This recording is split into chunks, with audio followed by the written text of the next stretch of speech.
Assalamualaikum warahmatullahi wabarakatuh. Waalaikumsalam warahmatullahi wabarakatuh. Alhamdulillahi rabbil alamin alladzi an'amana bi ni'matil iman wal islam. Asyhadu an la ilaha illallah wahdahu la syarikalah wa asyhadu anna Muhammadan abduhu wa rasuluh. Allahumma salli wa sallim wa barik ala nabiyyina Muhammadin wa ala alihi wa ashabihi ajma'in, amma ba'd. Jamaah Masjid Al-Muhajirin Unilever yang saya hormati, kita bersyukur kepada Allah Subhanahu wa Ta'ala. Pada siang ini kembali kita berjumpa untuk melanjutkan kajian-kajian kita yang berkaitan dengan asbabun nuzul atau sebab turunnya ayat Al-Quran. Kali ini tentang larangan menikahi wanita bersuami. Dengan kata lain, bahasa kita menyebutnya jangan nikah dengan istri orang. Menikah itu memang sunnah Nabi, sesuatu yang harus dilakukan. Tidak boleh orang membenci pernikahan. Kalau belum nikah karena memang belum dapat, ya lain soal. Tapi dia tidak boleh membenci yang namanya pernikahan. Tapi menikah itu ada ketentuannya. Ada wanita yang boleh dinikahi dan ada wanita yang tidak boleh dinikahi. Wanita yang tidak boleh dinikahi itu ya keluarga sendiri. Misalnya ibu, kakak, adik, bibi, terus istri bapak. Istri bapak maksudnya ibu tiri. Atau ada juga yang larangannya sifatnya sementara. Untuk sementara kita tidak boleh menikah dengan wanita itu. Misalnya wanita itu adalah janda yang baru ditinggal mati oleh suaminya, atau baru dicerai oleh suaminya, dia masih masa iddah, dan sebagainya. Nah, ini Abu Sa'id Al-Khudri bercerita sebagaimana diriwayatkan oleh Muslim, Abu Daud, Tirmizi, dan Nasai. Kami mendapatkan para wanita dari Autos yang mempunyai suami, dan kami merasa tidak enak untuk menggauli mereka karena status mereka tersebut. Kami pun bertanya kepada Rasulullah Sallallahu Alaihi Wasallam. Pada dasarnya tawanan perang itu adalah budak. Kalau di dalam Islam ya, tawanan perang maksudnya perang antara orang Islam dengan orang kafir. Maka tawanannya itu disebut budak. Saya dengarnya atau jemaah lain. Kurang jelas suaranya.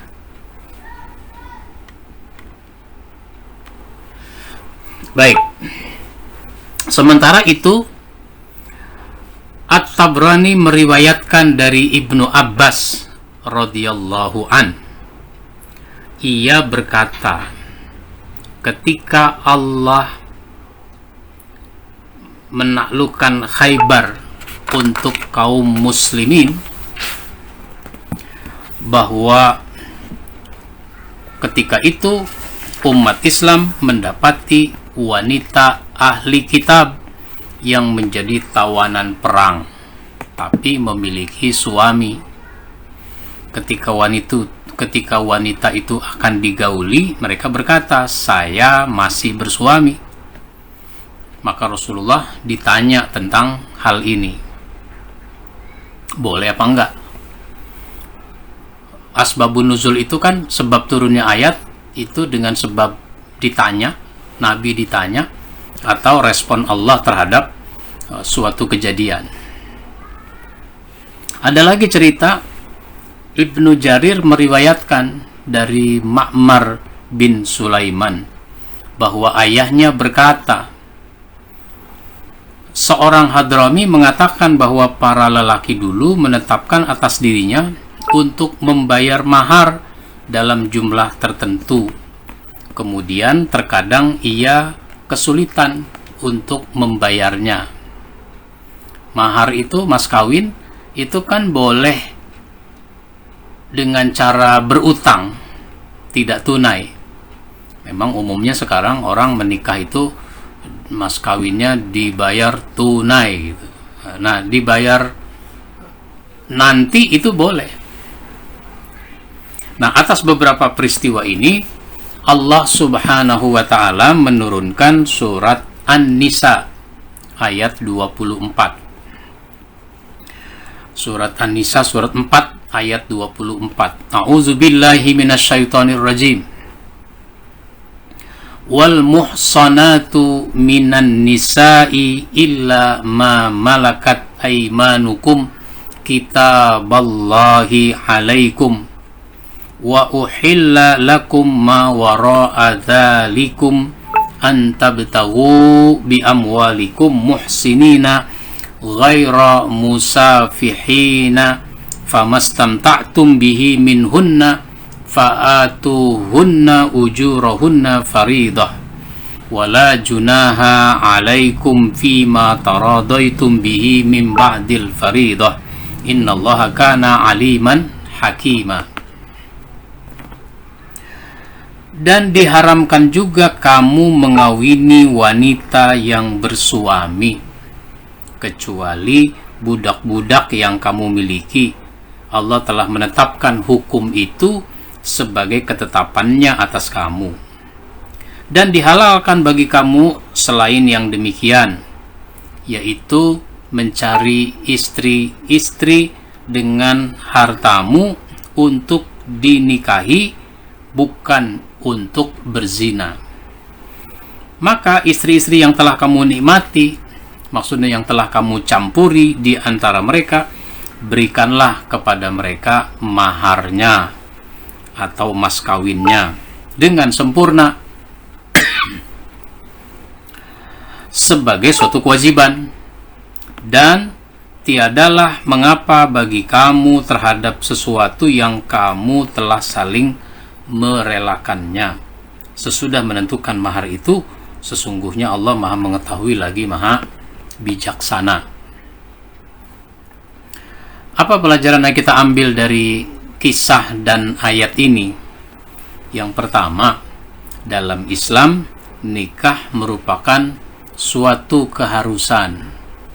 An-nikahu sunnati, kata Nabi, nikah itu sunnahku. Faman raghiba an sunnati falaysa minni. Siapa yang tidak suka dengan sunnahku, maka dia bukan golonganku. Dan nikah ini sudah diatur ketentuan-ketentuannya, sudah ditetapkan oleh Allah siapa yang boleh dinikahi dan siapa yang tidak boleh dinikahi. Ada tidak bolehnya permanen, selamanya kamu nggak boleh menikah dengan wanita itu. Itu yang tadi disebutkan, ibumu, kakakmu, adikmu, bibimu, itu permanen, tidak boleh kamu nikahi. Istri bapakmu, yaitu ibu tiri, permanen, tidak boleh dinikahi. Tapi ada yang tidak bolehnya sementara. Untuk sementara kamu tidak boleh menikah dengan wanita itu. Siapa dia?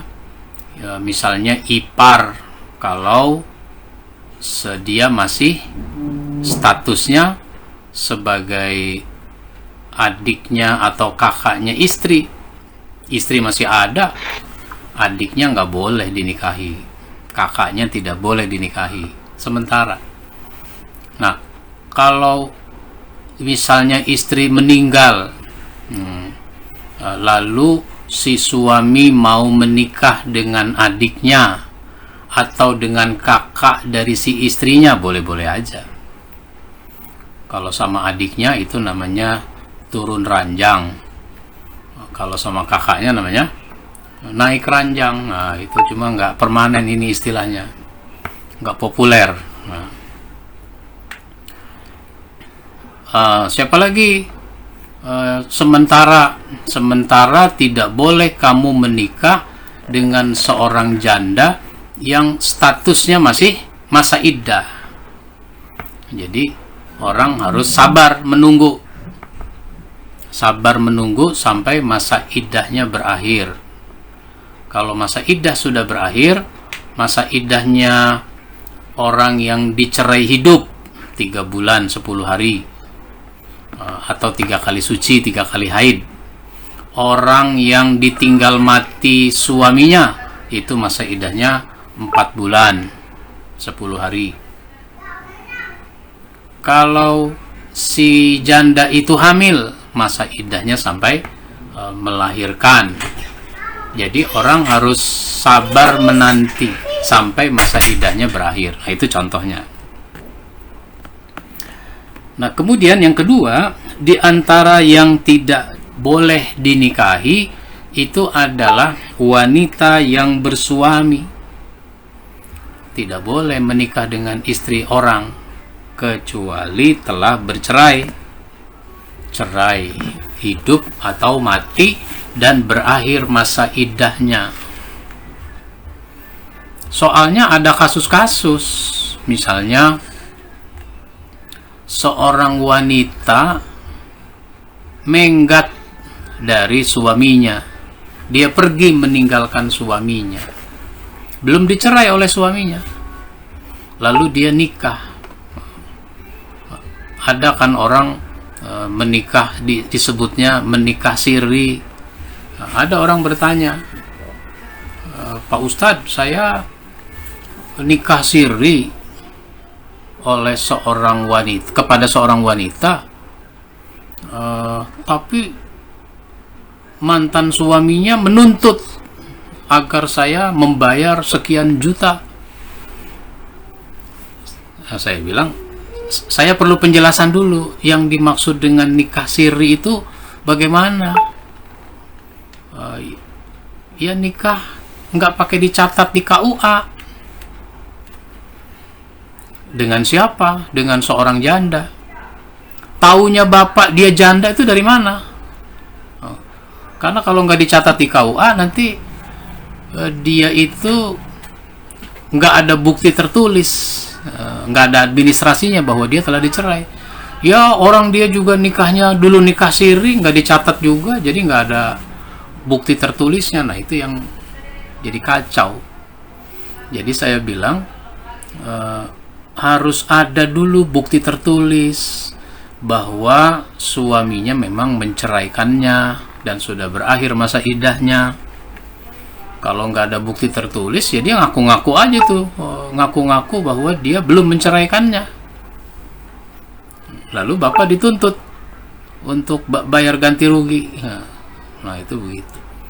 Jadi statusnya harus jelas bahwa dia memang sudah dicerai oleh suaminya. Makanya sekarang apa-apa pakai administrasi.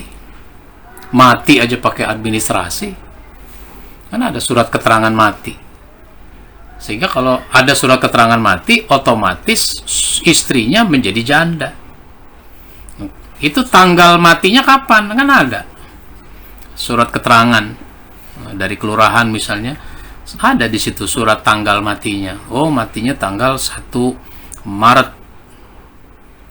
Oh, kalau 1 Maret berarti Maret, April, Mei, Juni.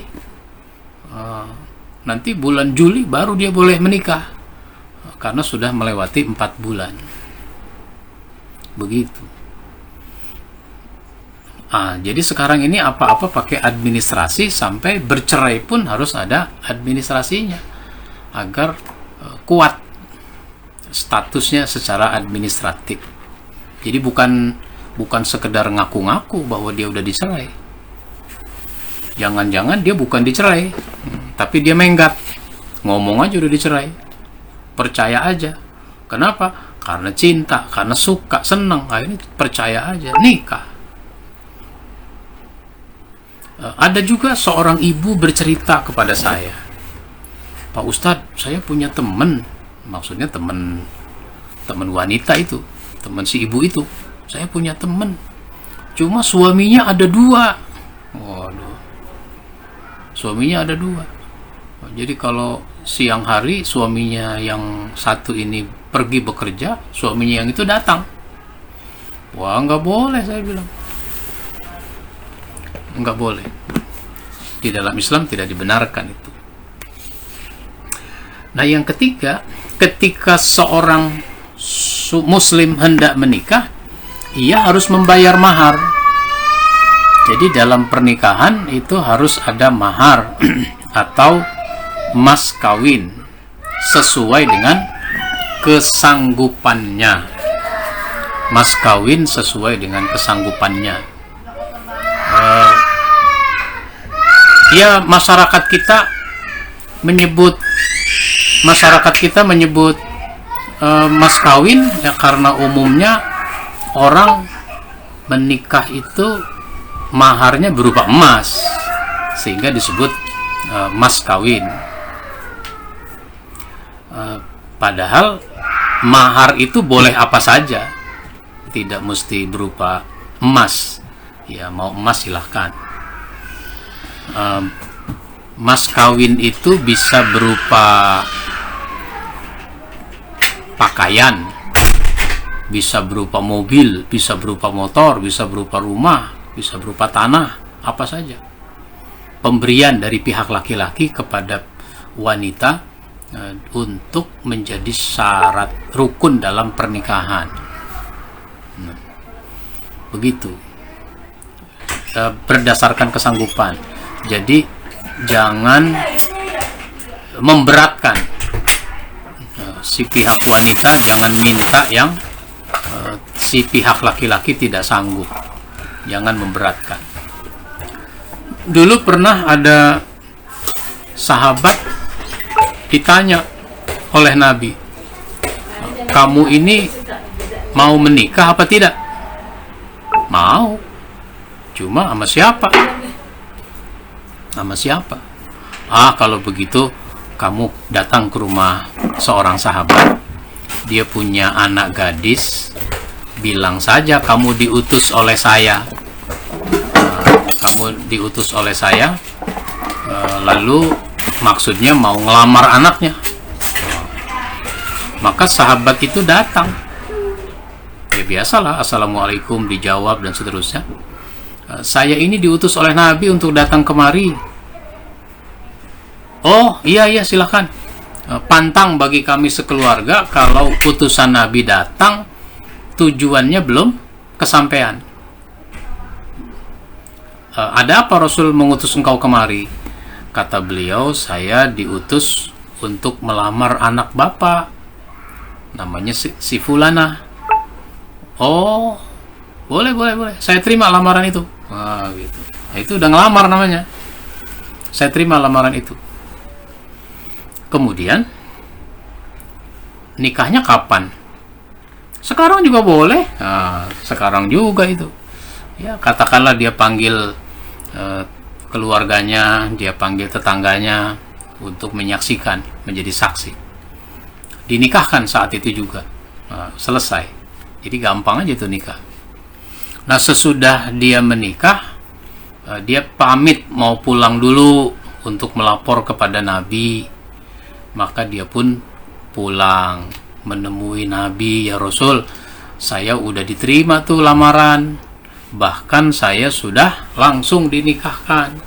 Oh, tentu saja Rasul senang, alhamdulillah, barakallahu laka, dan seterusnya. Lalu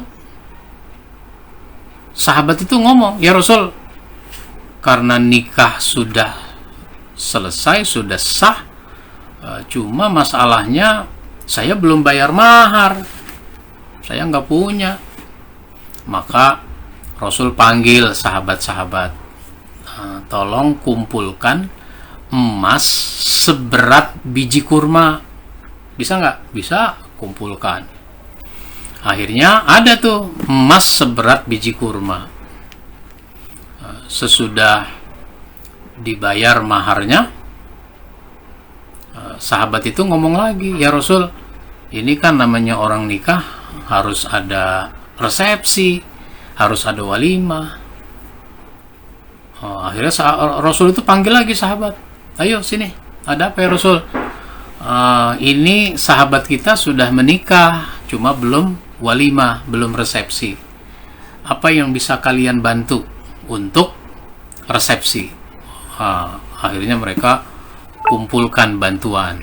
Kalau bahasa kita nih, ada yang ngasih beras, ada yang ngasih telur, ada yang ngasih ikan, ada yang kasih pisang, ada yang kasih daging dan sebagainya, sehingga terlaksanalah resepsi. Nah begitu. Jadi kalau mahar belum dibayar, ya harus dibayar. Karena itu utang suami kepada istrinya harus dibayar. Begitu. Jadi inilah pelajaran dari Allah dan Rasulnya, bahwa orang tidak boleh menikah dengan istri orang lain yang statusnya masih istri orang.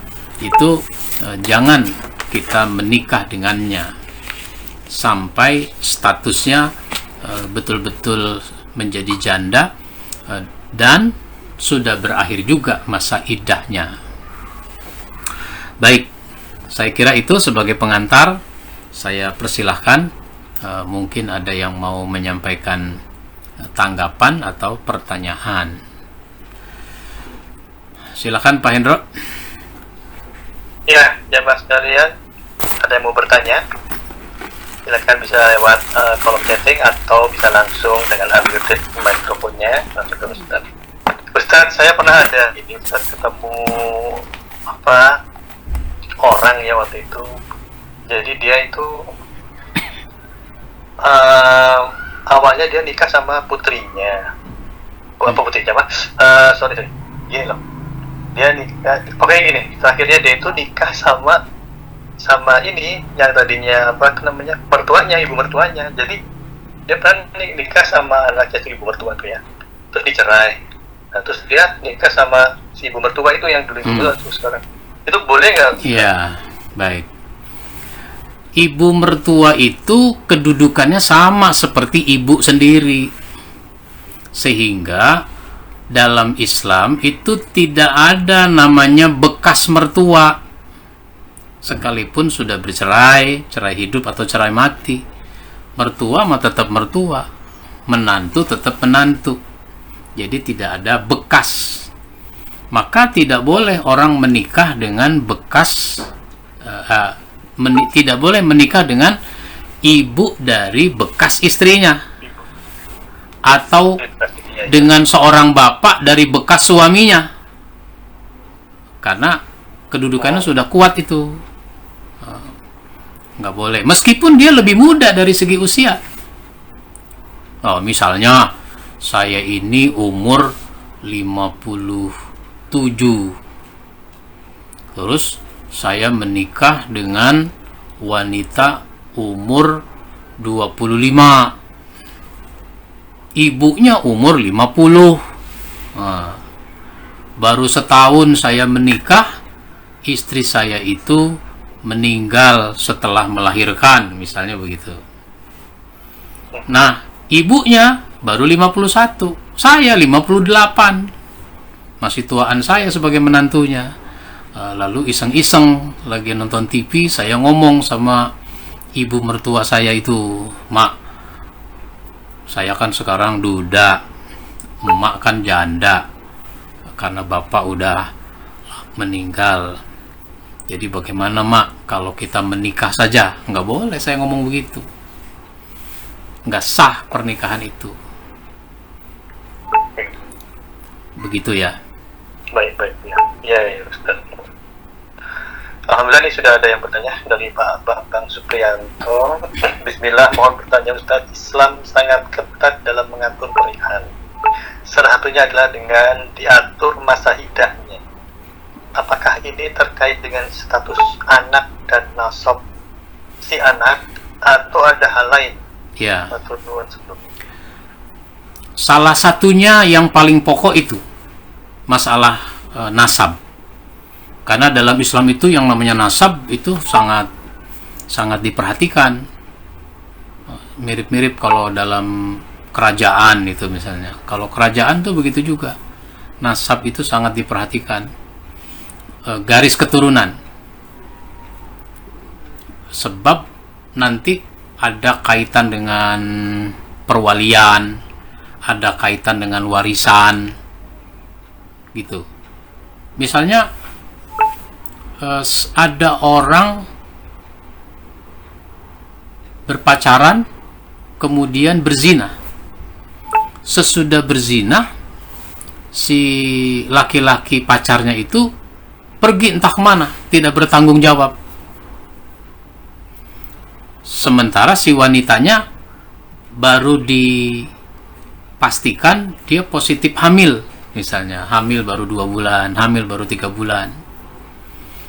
Nah, untuk menutupi rasa malu karena dia hamil tanpa suami, akhirnya ada laki-laki lain mau menikah dengannya. Dia menikah. Anak yang dihasilkan itu kan nggak bisa dihubungkan nasab ini dengan bapak barunya ini. Bapak baru. Apa istilahnya itu? Bapak penyelamat. Nggak bisa dihubungkan. Bapak penyelamat. Bapak penutup rasa malu. Nggak bisa dihubungkan ke situ nasabnya.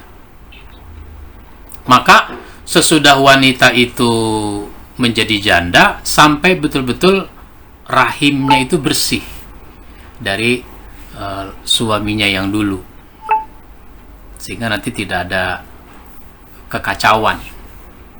Lah kalau orang hamil terus saya menikah dengannya misalnya, ya itu kan nanti anak ini anak siapa gitu. Itu yang kaitannya begitu. Nah, yang kedua itu kaitan dengan aspek kejiwaan. Aspek kejiwaan. Seorang istri yang baru dicerai oleh suaminya, atau seorang istri yang baru ditinggal mati oleh suaminya, itu kan masih ada bayang-bayang suaminya. Sehingga secara psikologis sebenarnya dia belum berpisah betul dengan suaminya itu. Sehingga jangan dulu ada laki-laki lain masuk dalam kehidupan rumah tangganya, sehingga dia tunggu dulu masa iddahnya. Dulu anaknya Umar bin Khattab itu namanya Hafsah. Itu kan Umar bin Khattab suka melakukan ronda malam. Tapi ronda bukan kaitan dengan keamanan, untuk mengetahui keadaan masyarakatnya di waktu malam. Itu tiba-tiba Umar melewati sebuah rumah, lalu dari dalam rumah itu terdengar senandung seorang ibu, seorang wanita. Rupanya dia sedang berada pada puncak kerinduan kepada suaminya. Suaminya kemana memang? Suaminya ditugaskan oleh Umar sebagai khalifah untuk bertugas di daerah lain, di negara lain. Kalau dulu kan negara-negara yang sekarang itu jadi negara, itu dulunya provinsi. Misalnya Mesir itu dulu provinsi, Yaman itu provinsi, Kuwait provinsi, Baghdad, Irak itu provinsi, dan sebagainya itu. Jadi dulunya tuh provinsi-provinsi jauh-jauh. Terus akhirnya Umar bertanya kepada anak perempuannya namanya Hafsah. Hafsah itu kan dulunya menikah dengan Nabi. Berapa lama perempuan itu kalau ditinggal oleh suaminya itu secara kejiwaan dia bertahan, ya, secara psikologis. Kata Hafsah, ya, sekitar 4 bulan. Ya kalau orang udah mati itu kan udah nggak bisa diharap, tapi kalau orangnya masih hidup itu kan diharap kembali. Nah, selambat-lambatnya itu 4 bulan. Maka sejak itu Umar kalau menugaskan orang tanpa didampingi oleh istrinya itu selama-lamanya 4 bulan gitu, 4 bulan.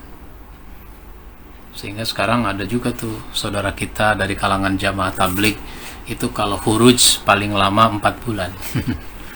Nah, itu begitu. Baik Pak. Masya Allah. Itu ya Ustaz ya. Iya. 4 bulan berarti. Baik, pertanyaan berikutnya dari Pak Fajar Parta Yusuf. Pertanyaan langsung ya. Jadi, apabila ada istri yang ditinggal suami tanpa kabar atau kejelasan, bagaimanakah statusnya? Apakah istrinya itu bisa minta cerai? Dan apakah ada jangka waktunya, Ustaz? Iya. Kalau orang menikah dinyatakan sah, lalu si suami dia diminta untuk membacakan sigot taklik. Nah, sesudah akad nikah, saya Ahmad Yani berjanji dengan sesungguh hati bahwa saya akan mempergauli istri saya dengan baik, muasyarah bil ma'ruf. Selanjutnya saya membacakan sigot taklik. Janji itu isinya ada berapa itu? Ada 4. 1. Apabila saya tidak menafkahi istri saya 3 bulan lamanya. 2. Apabila saya tidak memperhatikan istri saya selama 6 bulan lamanya. Atau 4. Saya meninggalkan istri saya 2 tahun lamanya. Atau saya menyakiti badan istri saya, lalu dia tidak ridho dan mengadukan halnya ke pengadilan agama. Dia membayar uang iwad sebesar Rp10.000.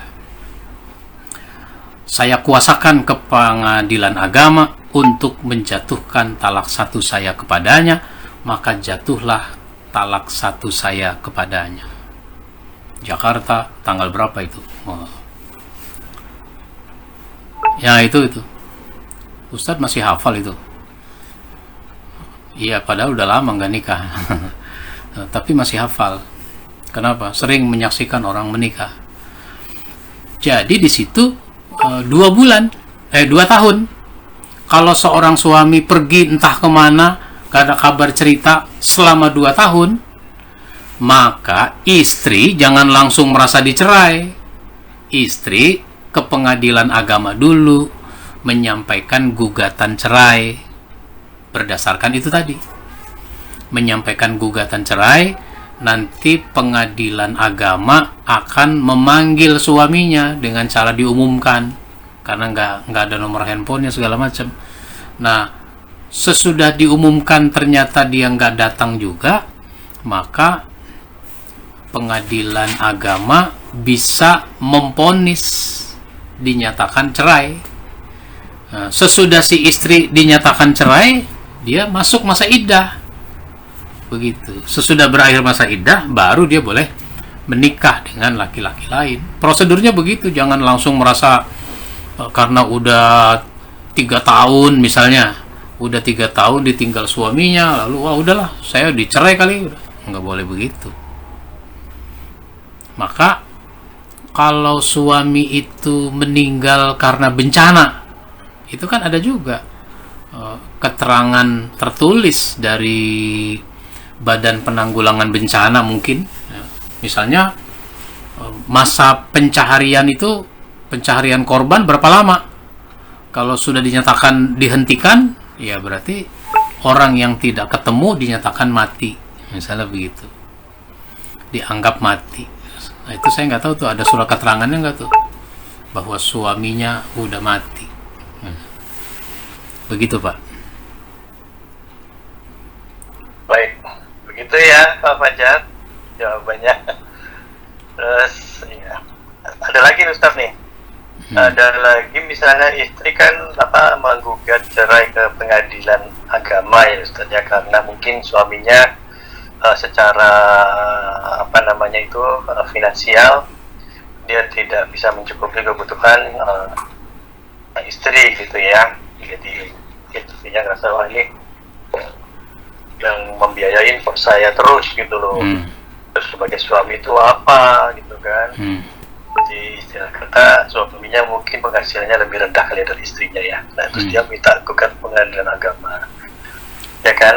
Ini terus kemudian kalau suaminya itu tidak mengizinkan, itu terjadi nggak Ustaz pengadilan agama? Kalau bukan gimana tuh kira-kira? Ya. Orang mengajukan cerai itu kan ada alasan yang kuat, yang tadi itu alasannya. Kalau si suami nggak menafkahi, sebabnya apa? Ya kalau orangnya sakit, stroke, jangankan nyari duit, ngomong aja nggak bisa, udah susah. Nah, itu jangan pakai bahasa hukum di situ, pakai bahasa cinta. Nah, kalau orang cinta, maka suami tidak bisa berperan, istri ambil alih peran itu.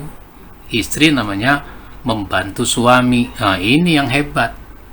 Bukan suami sakit ke pengadilan agama minta cerai. Nah, itu nggak benar.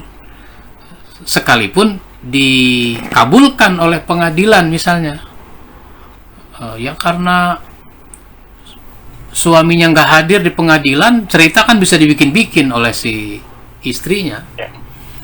Nah, kalau suami masih bertanggung jawab, dia cari rezeki namun dapatnya nggak banyak, banyak sedikit itu kan relatif. Ya kalau istrinya matre, lakinya dapat 10 juta juga dia merasa masih sedikit misalnya. Kan begitu. Jadi banyak sedikit itu relatif. Lagi pula masalahnya kan gaya hidup orang yang berubah. Kalau dulu kan kebutuhan kita itu tidak banyak, cuma 3 kebutuhan kita itu: sandang, pangan, papan. Makan sebanyak-banyaknya makan, sepiring aja nggak habis. Masak seliter berdua nggak habis, dan seterusnya. Jadi cukup udah itu urusan makan. Pakaian masih ada selemari, bahkan 2 lemari. Rumah udah ada, meskipun ngontrak, meskipun rumahnya kecil kan ada. Orang Jepang juga rumahnya kecil-kecil, sempit-sempit. Makanya orang Jepang kreatif. Kreatifnya apa? Kreatifnya misalnya di situ tempat tidur, di situ juga ruang tamu, sehingga tempat tidurnya tuh dilipat ke tembok. Misalnya begitu. Kan ada tuh desain tempat tidur yang dilipat ke tembok, dikasih ornamen tertentu. Nah, nanti ketika mau tidur tarik, jadi tempat tidur. Bangun tidur tutup lagi, kan gitu. Jadi orang susah harus kreatif. Jangan udah susah emosi datang ke pengadilan agama. Maka seorang istri yang minta dicerai tanpa alasan yang bisa dibenarkan, dia tidak akan mencium baunya surga. Begitu dalam satu hadis. Jadi jangankan masuk surga, mencium baunya saja tidak. Itu namanya istri yang durhaka. Begitu, Pak. Oke, baik. Terima kasih, Ustaz. Ini ada pertanyaan dari Pak Barkan, Ustaz. Berarti si god taklik apabila tercapai tidak otomatis jatuh talak 1 ya, Ustaz? Iya, tidak otomatis. Itu tetap ada prosedur pengadilan yang harus ditempuh. Begitu. Betul. Begitu Pak Barkah jawabannya. Iya. Jadi harus diurus dulu ke pengadilan, sehingga dia mendapatkan legal administratif keputusan pengadilan. Sebab kalau si wanita itu nanti mau menikah lagi, kan KUA-nya bertanya, status ibu apa? Janda. Buktinya janda apa? Ini surat dari keputusan pengadilan. Nah, gitu. Iya. Silakan, ada lagi? Baik. Oke, terima kasih, Ustaz. Sementara belum ada. Kita masih punya waktu sekitar 10 menit sih, Ustaz. Apa kita mau diteruskan sedikit atau bagaimana? Oke. Ya. Jadi banyak orang yang salah paham. Wanita nih banyak yang salah paham. dikira dengan dia menggat dari suaminya dalam waktu yang sudah lama, itu dia otomatis merasa statusnya janda. Tidak. Begitu juga kalau suaminya pergi, tidak bertanggung jawab, misalnya dia nggak menafkahi, dikira otomatis itu dia menjadi janda. Tidak. Makanya tadi ada kalimat, apabila istrinya itu tidak ridho dan mengadukan halnya ke pengadilan agama, dia membayar uang iwad 10.000, maka saya kuasakan kepada pengadilan agama untuk menjatuhkan talak 1 saya kepadanya. Gitu. Nah, kalau orang menikah, dia baca itu tuh. Kalau dia nggak mau baca, bagaimana? Ya nggak apa-apa, nggak mau baca, tapi kan tetap diminta tanda tangan. Makanya makanya KUA penghulu itu suka bertanya, mau dibaca nggak nih, gitu. Sigot takliknya itu, kata istrinya mau baca. Kalau dibilang nggak apa-apa, ya udah, tanda tangan tetap diminta. Jadi tanda tangan itu bukan cuma tanda tangan berita acara pernikahan sudah berlangsung, tapi juga ada tanda tangan terkait dengan ucapan itu. Nah ini, jadi memang orang berumah tangga itu harus memahami seluk-beluk yang berkaitan dengan rumah tangga secara utuh. Kemudian ketika dia dulu belum paham, ya sekarang harus paham. Disinilah pentingnya pengajian dengan pembahasan seperti ini, biar supaya disegarkan kembali pemahaman kita. Yang belum paham jadi paham. Oh begitu. Nah sekarang ini gampang orang ke pengadilan agama mau bercerai, hak cerai itu ada pada suami, hak menceraikan itu ada pada suami. Tidak boleh kita mengutarakan satu kalimat, si Anu sudah bercerai, emang kenapa? Bininya tuh yang nyerain. Istrinya yang menceraikannya. Nggak boleh istilah begitu. Yang menceraikan itu suami. Istri hanya boleh minta cerai. Minta cerai dengan alasan yang kuat, yang bisa dibenarkan. Nah begitu. Baik, ada lagi?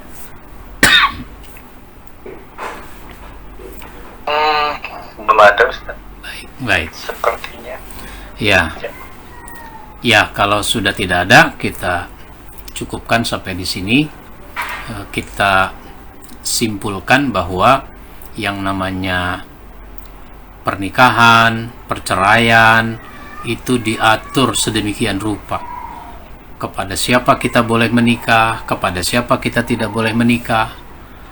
Tidak boleh menikah selamanya dengan orang itu. Tidak boleh hanya sifatnya sementara, sampai waktu yang membolehkan dia untuk menikah dengannya. Jadi diatur sedemikian rupa, maka di dalam Islam ini merupakan sesuatu yang harus dipahami secara terang, dan yang berkaitan dengan nasab itu pun tidak boleh disembunyikan, tidak boleh ditutup-tutupi yang namanya nasab itu. Itu sebabnya saya pernah mengatakan di pengajian kita ini, kalau seorang suami mau nikah lagi, maka nikah lagi itu jangan diam-diam. Nikah lagi itu harus sepengetahuan istrinya, sepengetahuan anaknya, sepengetahuan keluarga. Emang kenapa Pak Ustadz?